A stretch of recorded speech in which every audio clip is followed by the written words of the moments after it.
In 1997, Holly Moyes, an archaeologist at the University of California, led an expedition to survey a large cave system in Belize known as Acton Tunichil Munal. As they followed a bizarre complex of chambers 3 miles into the earth, they discovered thousands of offerings to ancient gods, including the skeletal remains of thousands of human sacrifices, and tools and ceramics made from the semi-precious stone obsidian. What made this find even more unusual was that as Holly and her team followed the trail deeper and deeper into the cave, it appeared to have no end. Where would it ultimately lead to? Descriptions of the caves in the Popolva, an ancient Maya creation myth, has led many to believe these archaeologists had uncovered an opening to the ancient underworld known as Xibalba, a much-feared threshold to the afterlife. The Maya have an interesting and related legend about an underworld called Xibalba. Xibalba is basically their version of hell. And these lords of the underworld in the Mayan story cycle are basically reptilian-headed humanoids. You have one guy who's got a crocodile head, another who's got an iguana head. Chak the Rain God has a bird head, which is somewhat reptilian. And this is a theme again that we find again throughout underworld lore. Stories about beings that rule these nether regions are often reptilian yet humanoid. Reptilian yet humanoid is not a new myth in the ancient worlds. But are these Mayan myths of an underground simply folklore? Or could there be some scientific evidence that habitable places below the earth could exist? The Hollow Earth theory has been around for several years, and this is something that has now begun to fascinate people again. The original theory goes back maybe 500 years, and various very well-known historical figures have talked about this. Sir Isaac Newton was a proponent for the Hollow Earth. The Earth is not solid by a long shot. The Earth is, there's always a lot of movement and motion going on down deep inside the Earth. So the idea that there could be large spaces inside the crust of the Earth, even down as far as the crust-mantle boundary, that might be conducive to habitation is not that impossible. There's a lot of scientists today, planetary scientists, credible planetary scientists, that will tell you that when a planet evolves, when it comes into being, it has to do so in such a way that the center is hollow. And in fact, they dropped a bomb on the moon not too long ago, and the NASA geologist, wanted to record the vibrations coming out of it so they could tell something about the inner structure, and it rang for 8 hours like a bell, like an empty bell. And that kind of gives you a glimpse. Now, whether or not the Earth itself is completely hollowed out inside, or whether or not they are just vast inner caverns that might be the size of whole continents, I'm not sure. But what I can tell you is that in ancient civilization, all over the globe, they have these hollow Earth stories. In my research, I have discovered maps that show a lot of these deep underground bases, or also known as DUMBs. These bases are in locations where there appear to have been other openings deep under the earth. And how do I know this? Well, anybody can figure it out because we have access to the ground-penetrating radar data. This data shows specific types of caverns and openings deep, deep beneath the earth, sometimes a mile deep. And what it appears when you look at some of these overlaying military tunnels, it seems as if they knew where they were at, so they actually tunneled to these actual locations, these ancient locations, and kind of made them into their path as they created their own grid. When we look at the creation stories of our past, as different as they are from one another, there are common themes that weave them all together. One of the most obvious of these common threads is the theme of another world beneath this one, a world, subterranean world, from which our ancestors emerged. The Mayan calendar, for example, it's a circular calendar, and it shows 4 boxes with unique glyphs representing the four worlds of the past, and the Mayas say there have been four previous worlds. We live in the fifth world. It is represented by the circle and the image that is staring right at us from that circle. Each of those four previous worlds was destroyed. One was destroyed by wind, one was destroyed by fire, one was destroyed by ice. And when the ice melted, a great flood destroyed the fourth world. And that flood story is one of the common themes that we find throughout these indigenous traditions. So the question is that just mythology? Or are there any physical links that can help us relate to these in the real world? Maybe the links in the physical world are to our genetic existence and how humans were able to survive cataclysm after cataclysm. All species tend to transcend into something else sooner or later. This is the process of evolution and natural selection, which some people find very annoying. But I see no mileage in saying evolution doesn't happen. You need species to have the ability to bounce back from assaults. For example, if you have a giant asteroid or comet hit the Earth and make life on Earth extremely fragile and tenuous, you need to be able to bounce back from that. In other words, you need to be able to duck and dive and evolve to adapt to the new situations and keep the project of life going. The whole process of evolution is a process of unfolding. Could we become very different from what we are now? Yes, given enough time, given enough new situations to adapt to and develop with. Could these new situations have included taking refuge within the inner earth? We have the biblical texts about this notion of giants in the old days, and certainly after the great floods and the great cataclysmic events that may have sunk Atlantis, we can only speculate to say that there could be a breakaway civilization that went underground at the end of the last cataclysm. And these beings, some of whom could be giants, others could look just like us or some similar human to us, could be living inside the earth. You get the Mayans who kind of disappeared. Like, there's speculation they may have ascended, they may have gone to a deeper plane existence that we originally came out of. And same with the Tuatha De Danann in Ireland. Like, they're said to be gods or fairies or ancestral spirits, but they were originally people. I also see like a lot of legends where people coming out of the sea and coming out of the earth may tie into the Atlantis myth where we've come from deeper planes of ontology. Because a lot of time the underworld does represent a deeper plane of existence. Anton Park's research indicates that the underworld can also be linked to creation. In ancient texts, in Gnostic, Sumerian, even Egyptian texts, the abyss is always linked to the process of creation. So we find this recurrent theme of the abyss. And through the research that I have done, I found out that Enki is the master of the abyss, of the great deep, which also, in some ways, corresponds to the underworld. If you go back to the Mesopotamian creation stories, they talked about gods from the sky basically bioengineering a form of humanity that was already here, creating that more modern form. But they don't necessarily say that the engineering was done in the sky. For example, Enki was also the god of the underwater realms. So there was a possibility that maybe there was some realm underwater or underground where some of this activity was being conducted. And so you have this possibility, at least within the lore. You don't necessarily exclude skyborn gods from gods that lived underground, because people had both ideas, that the gods had realms underground, underwater, and in the sky, and they interacted with all of them.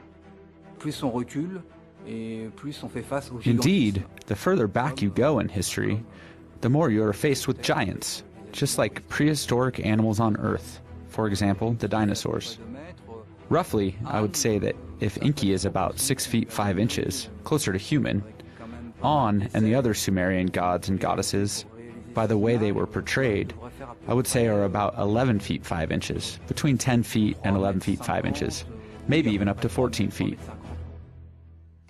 If some of the Sumerian gods were suggested to be giant in size, how would this relate to myths of an underworld in South America? Sonia Grace uses her alternative research to connect the dots on the underground mythology in Mesopotamia. When I first spirit traveled to the Ziggurat of Ur, I was really amazed because there was a very small structure, like a temple, made out of stone. And the ant people, who I call the Savroks, were all over the land. They were everywhere. And one of them came up to me, and these are ginormous ants. These are not, little ants or people that look like, they're ants. And they came up to me and they said, we created this place in the beginning, and this is what we built for the people of Atlantis, so that when Atlantis fell, they had a place to go to. We helped them to safety. And they said, we want to take you and show you this place. So we went through this little opening and we started going down and further into this long tunnel. It went on forever. And then all of a sudden it opened out into this beautiful, huge cavern. There were all kinds of rocks and crystals and stones in the walls. There was a lake, and it went on into further caverns. It was enormous. And they said, this is where we led the people who did survive and got out of Atlantis before it fell. And at the top of the cave were these roots from a big tree that was coming down. And they said that when the people were there, they referred to this place as Eden. It was the place that they had that was their refuge, that saved them. So they referred to it and called it Eden. And when the world came back and life was happening on the surface again, in the roots of the tree that were coming down from the top of the cave, they could see greenery coming out and growing, so they knew it was okay to come back up to the surface. And when they came back up, they referred to this tree as the tree of life. If the underworld is not only a place of creation, might it also have been a place to hide? In the Hebrew Bible, the Nephilim were the sons of gods mingling with the daughters of Adam. They were also known as giants and considered to be the fallen ones. Michael Mott's research suggests that they might have retreated underground. Are these the giants described in ancient texts? Some people will say that these giants are pre-Adamites, which means they came about before Adam and Eve. Some say that they are Nephilim, which would mean they are part human and part fallen angel. And this is a theme that does find a reflection in some of the Native American lore, because the giants are described as having 6 fingers, 6 toes, double rows of teeth. Occasionally they have horns. And this ties right in with the ancient description of the Nephilim, for instance, from the Book of Enoch and other sources, and even from the Old Testament. So this is something that we see again and again. They fled a cataclysm. They fled something they fear. So they go beneath the earth, and they claim that they live much longer by living there. There's just plenty of water. There are strange areas where there seems to be a lot of high pressure, which blow out a lot of breathable air. And that's not to say that you would have to have a really advanced level of not just civilization, but technology in order to carve out a space inside the crust of the planet and to make a sustainable environment there. What became of the gods? I'm not sure that I can give an answer to this question. Maybe that the survivors, the ones that could still be alive in our solar system, live underground on Earth. There are many reports that these giants moved inside the Earth, into the inner Earth. According to my information, it is a honeycomb of caverns inside the Earth, and there are many groups living inside, groups that are non-terrestrial, groups that left the surface of the Earth many, many millennia ago and just never came back out. Has any evidence been discovered that can prove the existence of a lost underground civilization? Historians have been debating this for centuries. Perhaps the answer to this question lies deep in the Amazon jungle, 2,500 miles south of Belize. An indigenous tribe known as the Makushi have lived here with little contact from the outside world until the mid-18th century, and yet their mythology is almost identical to beings who protect the hollow earth described by the Mayans. You have that South American tradition, which is very interesting, of the tribe that said that they were guarding the entrance to the inner earth. And they said it would take maybe a couple of weeks to finally get down far enough where they would meet the inhabitants, and they were just these gigantic people, anywhere between 10 and 11.5 feet tall. So, of course, the common idea is that, oh, this is just a bunch of mythology by a primitive people. But what's interesting is they talked about how when they got far enough down, one of the things they saw was basically molten rock. And that's exactly what modern science tells us you should find underneath the earth. And how would a primitive people know that? There are also areas where there's all this lush plants and food and the people living down there. Can we take that seriously? We're left with this very interesting myth that has a few intriguing elements to it. It's worth a look if we can get down there. The Mahaxi Indians of Guyana and also of the northern Amazon basin have a very interesting legend concerning an entrance to the inner earth. And according to their legend, there is an entrance to the underworld there. And at one point, they were in charge of security over the entrance to this location. And according to their legend, they could descend into this world and come into contact with the very tall men who were basically giants, 15 feet tall, 12 feet tall. And they had been given this task of guarding this location and the entrance and not letting anyone else enter. Traveling for 15 days down into this cavern until they literally put down their torches, because there's these inner balls of light that will light you the rest of the way on steps that are 33 inches long. Eventually making it into caverns where food was growing, lit by 4 large sun-like discs that they couldn't even stare at, they were so bright. And they describe the food as being apples the size of a human head, grapes the size of a human fist, interacting with giant beings that they described as being 3 to 4 meters in height, who would catch giant fish for them and give it to them as a gift. That kind of detail, coming from a culture who didn't have any access to libraries, didn't have any access to television, satellite, internet. How is it that they come across or begin to tell stories that are being duplicated in all these other cultures? There has to be some truth to it. Now, whether it's completely hollow inside or whether or not these vast caverns are just there, I believe that they're there. And a lot of people believe that they're inhabited by what we would describe as being an alien species, an ultra-terrestrial species rather than an extraterrestrial species. Could these strange species be linked to the Sumerian gods? Many of these stories about a lost civilization under the earth from indigenous cultures around the world have strong similarities. Is it possible that these giant creatures were the sages described in ancient Sumerian texts and others? And did these beings bring back humanity after a cataclysm? In Sumerian tradition and in the surviving texts that have been passed down to us, there is a very strong and intriguing reference to what are called the 7 antediluvian sages. Go over to India, and we have the 7 rishis. So this number keeps on cropping up. We can go further away to Easter Island, and there we discover an ancient tradition that civilization was first brought to Easter Island by 7 initiated men.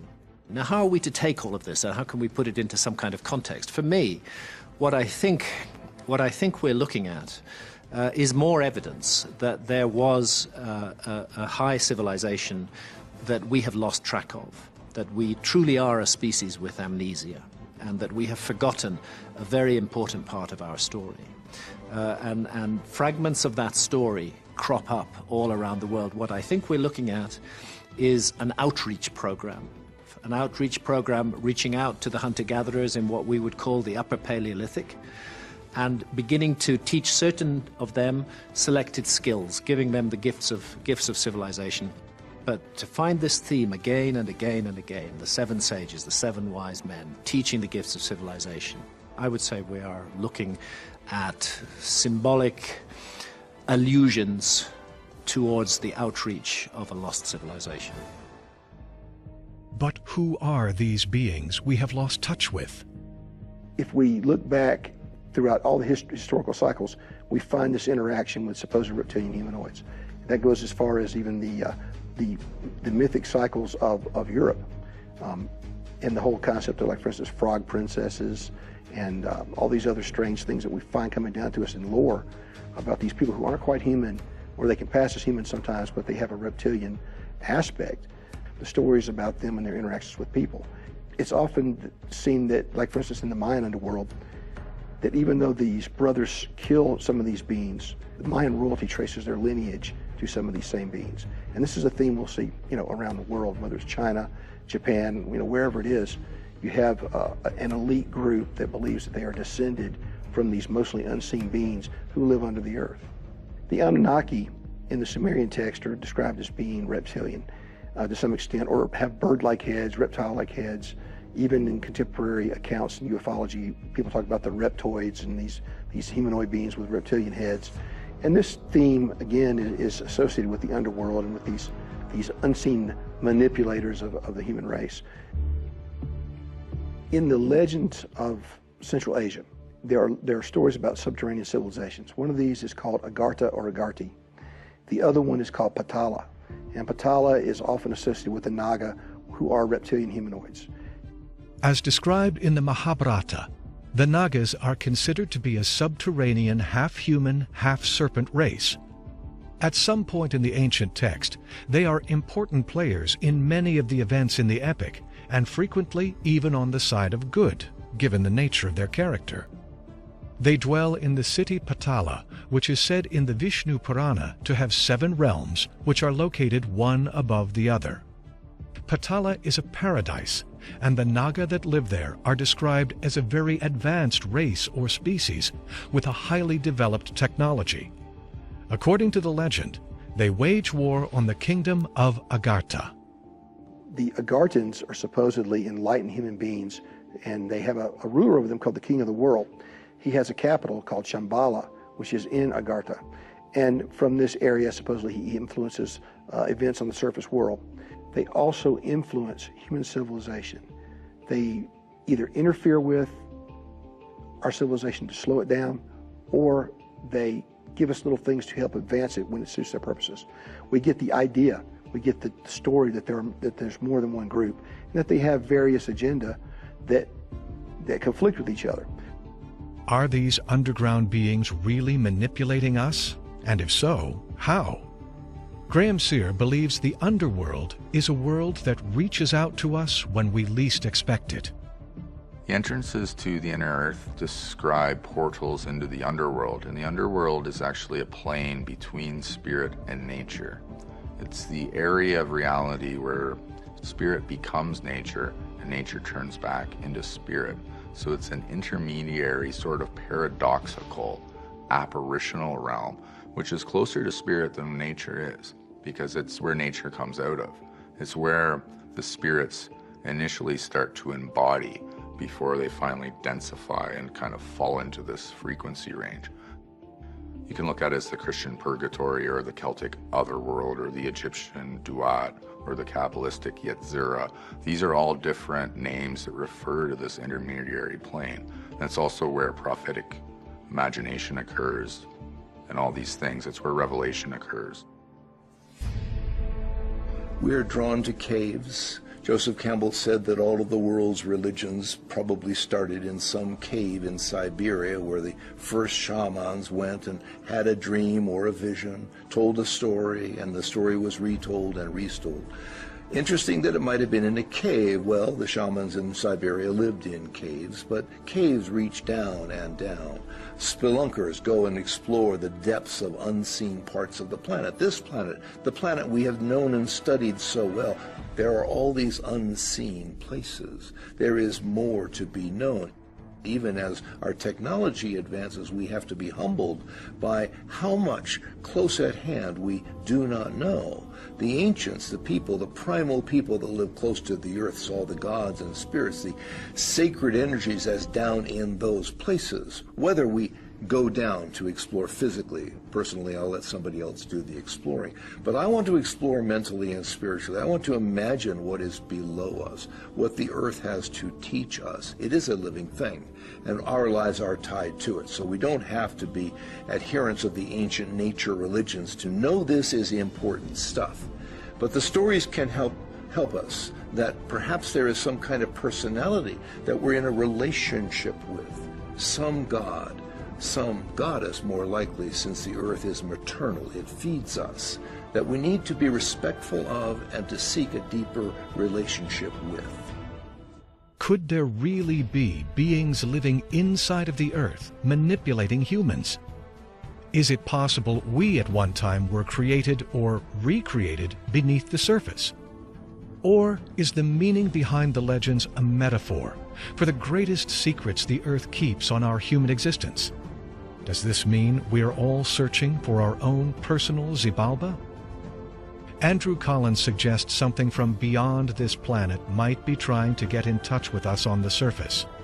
He points to a discovery by astronomers at the Green Bank Telescope that suggested light signals were emanating from a star in the Cygnus constellation 1,200 light-years away.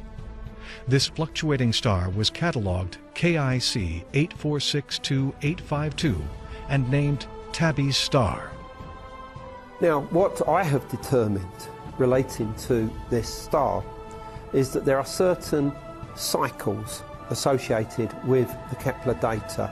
They are all interlinked and they all reflect certain key numbers. And those key numbers are the numbers 11, 121 and 1331. Now, all of them are multiples of 11.